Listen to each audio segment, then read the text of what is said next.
আসসালামু আলাইকুম।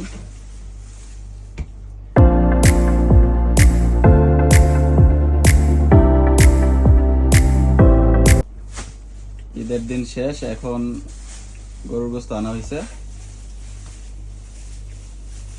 এইখানে মোটামুটি 10 কেজির মতো গোস্ত হইব। বেশি বড়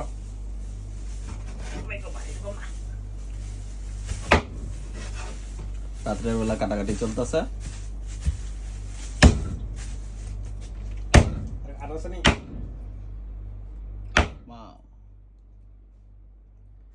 এটা হচ্ছে আমাদের রুহুল আমিন ভাতিজা, এটা হচ্ছে আমগো আহমদুল্লাহ ভাতিজা।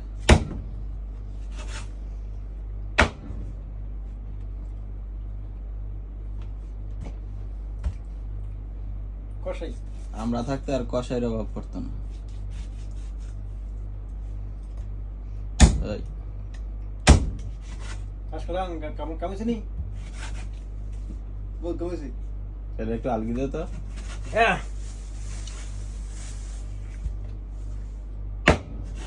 এটা 5 কেজি হইব না? বাস দিব ভাতিজা কিছু খাও। অনেক ভালো লাগতেছে এখন, যেহেতু আমাদের কলিগে মাংস দিয়ে গেছে আমাদেরকে কুরবানির মাংস, তো এখন কাটতাছি, অনেক ভালো লাগতেছে। এখন একটু মনে হইতেছে যে ইউরোপে ঈদ ঈদ মনে হইতেছে আজকে। আবার এইগুলোও দিয়ে গেছে।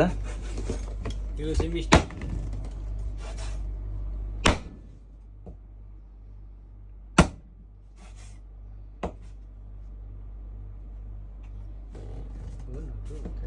কিনে দিছি।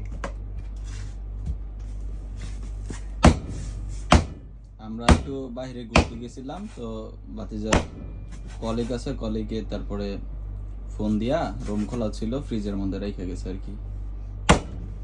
আমি ভাতিজারে বলছিলাম যে ভাতিজা এখন কাটা নাও, কারণ ফ্রিজ থেকে খুললে বরফ আবার কাটতে একটু যায় জমাদার। ওটা আলগে দাও। এই যে এই মাংসটা খুব ভালো লাগছে আমার কাছে, অবশ্য এই মাংসটা কাটতেও ভালো লাগবে, দেখা যাক। তো এখন কাটাকাটি করে রাখলে পরে শুধুমাত্র একটু পানির মধ্যে ভিজায়া রান্না করে রেডি, শেষ।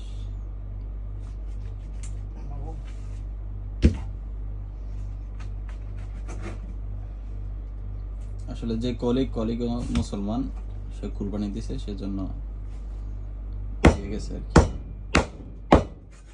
কারণ কলিগ সে জানে যে আমরা মুসলমান।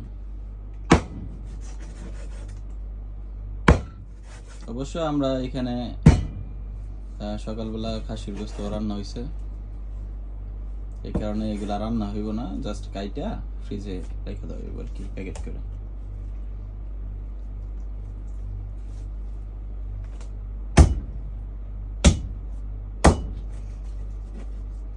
ওকে, তো সবাই ভালো থাকবেন। ভাতিজা কিছু বলে দাও। আর আমাদের জন্য দোয়া করবেন, আর বেশি বেশি আমরা নিজেরা কুরবানি দিতে পারি। কারণ হচ্ছে সামনে নিয়ত আছে ইনশাআল্লাহ ছাগল কিনা কুরবানি দেওয়ার, ইনশাআল্লাহ দোয়া করবেন আমাদের জন্য। ইনশাআল্লাহ। খোদা হাফেজ।